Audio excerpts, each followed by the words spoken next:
Welcome back to Sunrise. Today we're keeping our focus on the several protests, who knows, that's been spoken about, and keeping tabs if anyone will go on today. We're joined now by Ariyo Dari Atoye, who is the co-convener Coalition in Defense of Nigerian Democracy and Constitution. He joins us from Abuja. Good morning and thank you for joining us today, Dayo. Well, I'm sure you also did hear about that cancellation of the protest by Innocent Idibia, saying it won't go on as planned. You were, we understand, part of those who were supposed to be in that protest. Are you sticking to that call that the protest is no longer holding? Absolutely not. Absolutely not. We respect the rights of Mr. Two-Face, that's Innocent Idibia. We respect his right actually to back down. It is part of his constitutional rights. But however, we want to put this thing in context. Even if you see, probably if you get the series of messages Two-Face put out even before the very day he backed down, you realize that he was not even the originator of this idea. It was part of an ongoing public discourse about the need for Nigerians to actually, protest, demonstrate, or rally, against hunger, against strife, against, the problems that is going on in the country. But however, we respect his right to have probably maybe made himself a leading convener of this protest. And we also realize that he was under tremendous pressure from all that we've had for him to have backed down. However, Two-Face is not home in his presence. By the time Two-Face was actually telling Nigerians the rally was going to take place in Kano, in Abuja, in Lagos, in Port Harcourt, Two-Face was not going to be in 3-4 centers at the same time.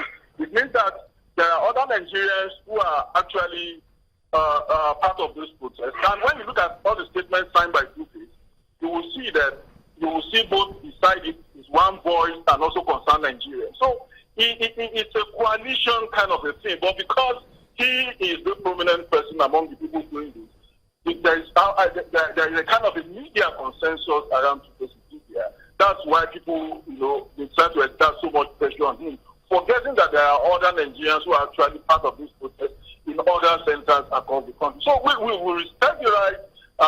We sympathize with Mr. Two-Face Idibia backing out of this protest. But however, Nigerians, want this protest to happen, and we must not take the public space for granted. And that's why we have come to rescue the situation, to tell Nigerians that this protest was never about Two-Face. It wasn't a Nollywood or an entertainment kind of a protest, but this is a protest, that we want to stand with Nigerians. We want to tell Nigerians that we want to tell the whole international community that all is not well with our country, and that's the whole essence of this protest. And that's the reason why we just want to make it clear to all Nigerians that we are going ahead with this protest, irrespective of the number 5, 10, 20, 200, 300.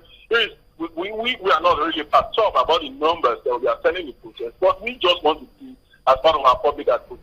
And on the issue of the security agencies, they are aware. And you see, this is one thing we are talking about there. They should not be treating Nigerians like animals. You see, all these protests are going on all over the world, including countries that are not in America. Cities that are not in America, in the UK, in Europe, all over. About what is taking place in the United States of America. Why is our own always different? Why is the police always apprehensive about Nigerian protesting? I think we should actually come to that position for them to be able to understand that we are in a democracy whereby the people have the right to actually ventilate their opinions, their anger in whatever form. All right, let me jump in and ask you this.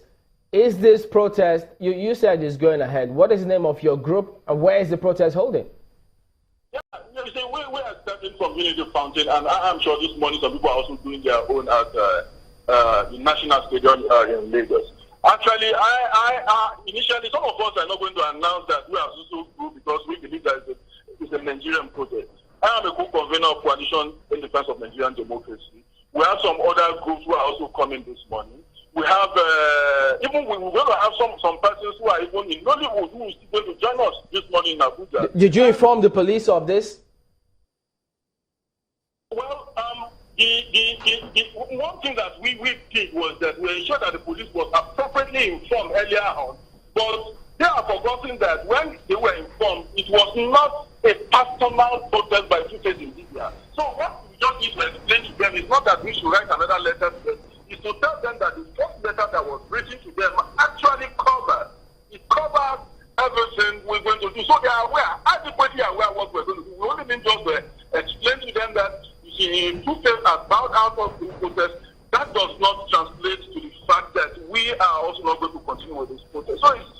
matter of probably maybe putting it in context and explaining to them that, look, it wasn't about Two-Face. This rally is about Nigerians.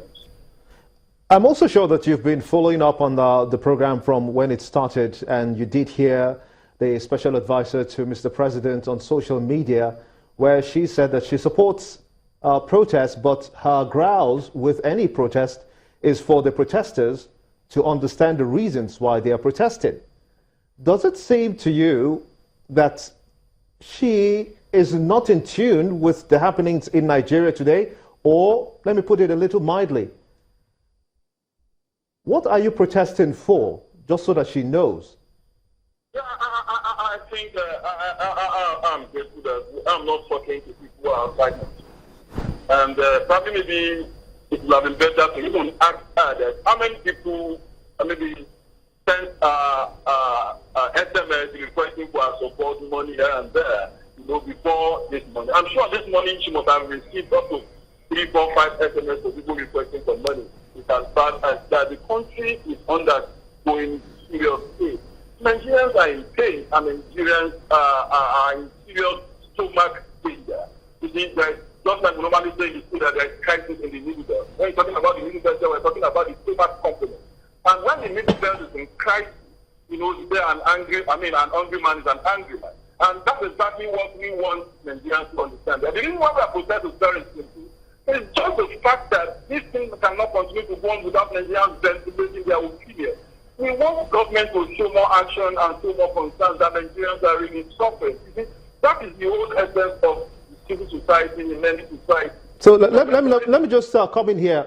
What do you expect will be the outcome of your protest if you go ahead with it? Basically, we just want to pass the message across for them to know. They try to probably maybe use maximum force to stop us, or they allow us to ventilate our opinions. The message has been passed across, and we're going to pass the message also further across this morning that Nigerians are not happy with what is going on, that the government needs to do more about the way, on the economy, the government needs to do more about the way it's handling the situation, the affairs of the situation. So, basically, what we are doing is just for the government. We appreciate the fact that Nigerians are going through serious pain. It is not, it's not limited to individuals. It's about all Nigerians. It's not about all of. Some of us will have loved to be in. All right, Dari. Okay, we thank you for talking to us today. Ariyo Dari Atoye is the co-convener, Coalition in Defense of Nigerian Democracy and Constitution. He says the protest is going on in Unity Fountain, Abuja, and several other locations.